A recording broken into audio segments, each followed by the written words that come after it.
Bartering. It's an age-old practice that can help you get some much-needed goods and services for your home business for little or even no cost. But is bartering really an effective way to help with your cash flow? Well, ABC small business contributor Susan Solovic is here to help you know when it's a good time to barter and how to know whether you're getting a good deal. Susan, thanks for joining us. My pleasure, Dan. Okay, so what can you actually barter for? I mean, is anything on the table available for bartering? It's unbelievable, but you can barter for almost anything. Medical services, dental services, your funeral, livestock, you name it. But certainly you can barter for those goods and services that you need for your business.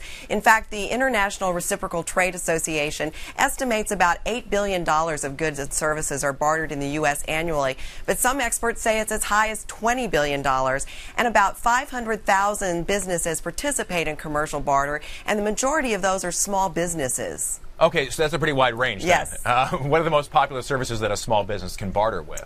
Well, there are obvious things like advertising, printing, office equipment. Really anything in the retail industry is something you can barter. But certainly hospitality is another big hit for small businesses. You can barter for travel or hotels or meals, and so that's a very popular category as well.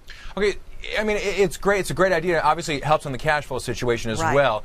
But what's the best way? Some people might feel uncomfortable approaching this. What's the best way to approach a bartering situation? There are really three ways that you can do a barter transaction. One is an informal way. So let's say, Dan, you're a dentist and I'm an IT consultant, and you need to upgrade your computer systems in your office. Well, we could barter, and I could do that, and I need some dental work, so we could agree to barter those services. The problem with that is a lot of times one party feels as though they don't get a fair deal. So that's a problem. The other way is through a barter exchange. Now, there are about 500 or so of these groups in the United States, and basically you become a member of a barter exchange or you pay a fee, and the barter exchange actually monitors that exchange or brokers it, if you will. So you've got more of an assurance that you're going to get a fair deal. The other thing that's great about a barter exchange is if you don't really need those services, so let's say I do that computer consulting for you, but I don't need dental work, I can get barter credits and use those down the road to purchase other products or services. And also, some of these exchanges actually have a brick and mortar facility where you can go in and actually pick out the product that you want to purchase. And then finally, there are some barter websites. Now, there are sites such as SwapTree, TradeAway, UExchange, BarterQuest, and these sites are sort of like the eBay of bartering, if you will. So you can barter your goods and services there, and some of these also allow you to get barter credits if you don't need something right away that you can use down the road. Okay, so almost an IOU program could be put in place for some of these kinds of services. That's a really great way to put it, yes. All right, well, now what about some red flags that people should keep an eye out for when they're trying to create a barter situation? The first thing, Dan, is don't get carried away. I see a lot of people who are just for the first time participating in barter exchanges, and it doesn't feel real because there's no cash exchanging hands. So they use their barter exchanges, and they do it for things like buying clothes or getting jewelry or something like that that really isn't benefiting their business. So if you're going to participate and barter your goods or services, make sure that you're getting something in exchange that is going to benefit your business. So that's important. The second thing is to make sure that you do your homework. So just as you would with any other business transaction, make sure that the provider is a quality provider. Check out their reputation. Make sure the quality product or service is going to be what you need for your business. So you have to do your homework.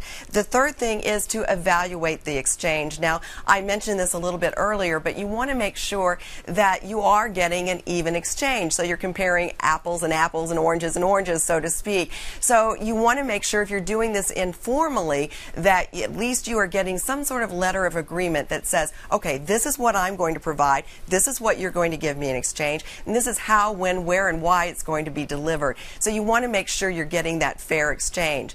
Finally, also, you need to think about your flexibility and your patience. This is a key thing for barter because, first of all, the product or service that you want or need may not be readily available when you need it. So you have to be patient and you have to be flexible. So let's say that you've had your heart set on a certain type of copying machine for your office or a certain model, and it's not available. You may have to accept a different model or a different brand. And then finally, Dan, this is really key. Don't try to cheat the IRS, okay? So don't be thinking about it. Uncle Sam is watching. As a matter of fact, you treat a barter exchange just like you would any income and expense in your business. So you have to pay those taxes. And if you're doing it for services, as I said, if I were doing consulting services for you and you bartered for something that has a value of more than $600, you'd also have to give that provider a 1099 at the end of the year. All right. Don't ever try to cheat Uncle Sam. Oh. It is not a good idea. A good rule to live by. ABC small business contributor Susan Solvik. Susan, great information today. We appreciate it. Thank you, Dan. My pleasure. Of course, for more, you can visit Susan's website at itsyourbiz.com.